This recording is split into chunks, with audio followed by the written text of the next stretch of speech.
ఈ మూటిపైన కూడా దృష్టి పెట్టి ఒక పక్క పెట్టుబడులు, ఒక పక్క అమరావతి, ఇంకొక పక్క పోలవరం ద్వారా నదుల అనుసంధానానికి మనం ముందుకు పోయాము.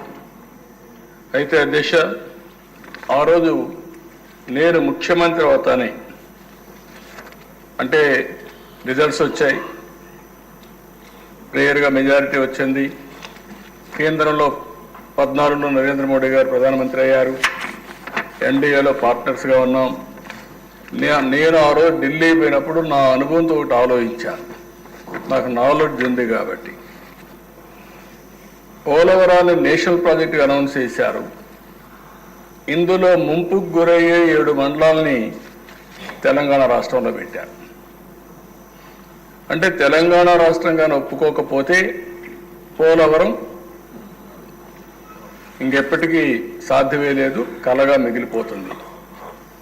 నేను ఆ రోజు రాజ్నాథ్ సింగ్ గారు, వెంకయ్య నాయుడు గారు ఉన్నారు, ఇద్దరిని ఒకటే చెప్పాను. రాజ్నాథ్ సింగ్ గారు పార్టీ ప్రెసిడెంట్, ఇద్దరికి ఒకటి చెప్పాను, మీరు పోలవరం ఏదైతే 7 మండలాలు ఉన్నాయో ఆ 7 మండలాలు ఆంధ్రప్రదేశ్ రాష్ట్రానికి ఇవ్వకపోతే రేపు ఈ ప్రాజెక్ట్ అసాధ్యం, ఇప్పటికే నష్టపోయాం, ఇంకా కూడా నష్టపోవడానికి మేము సిద్ధంగా లేము.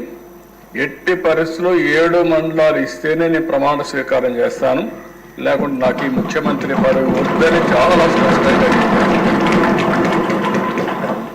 ఆ రోజు అధ్యక్ష, మామూలుగా పార్లమెంట్ కానీ అసెంబ్లీ కానీ ఏం చేస్తామంటే ముందు మంత్రివర్గం, దెన్ ఎమ్మెల్యేలు ప్రమాణ స్వీకారం, దెన్ రెగ్యులర్ బిజినెస్ స్టార్ట్ అవుతుంది. అలాంటిది ఆనాటి ప్రణబ్ ముఖర్జీ గారిని ఒప్పించి ఒక ఆర్డినెన్స్ ఇష్యూ చేసి, ఆర్డినెన్స్ ఇష్యూ చేసిన తర్వాతనే పార్లమెంట్ సమావేశాలు పెట్టి రెగ్యులర్ బిజినెస్ ప్రారంభించారు అధ్యక్ష. ఈరోజు కూడా ఈ పోలవరం సాధ్యమైందంటే ఎన్డీఏ సహకారం, నరేంద్ర మోడీ గారి సహకారం చాలా స్పష్టంగా.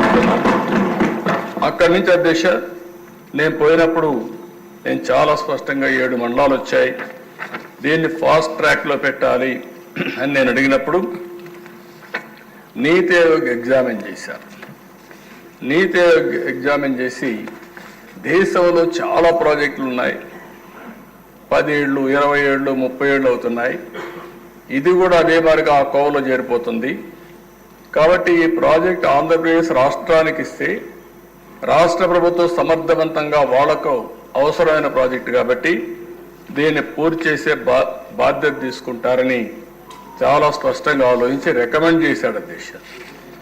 ఆ రికమెండేషన్ క్యాబినెట్కి వెళ్ళి సెంట్రల్ క్యాబినెట్ ఆమోదించిన తర్వాత నేను కూడా మన ఇంట్రెస్ట్ ఉంది, ఇది పూర్తి చేయాలి, లేకపోతే 30-40 ఏళ్ళు అయితే ఎప్పటికీ సాధ్యం కాదనే ఉద్దేశంతో టేకప్ చేసాం అధ్యక్ష. ఆ రోజు రైట్ మెయిన్ కెనాల్ పూర్తయింది, పోలవరం ఇంకా పూర్తి కావాలి. అప్పటికి సైట్లో కూడా డిస్ప్యూట్స్ ఉన్నాయి, చాలా కోర్టు కేసులు ఉన్నాయి. ఇది 3-4 ఏళ్ళైనా మినిమం పడుతుంది.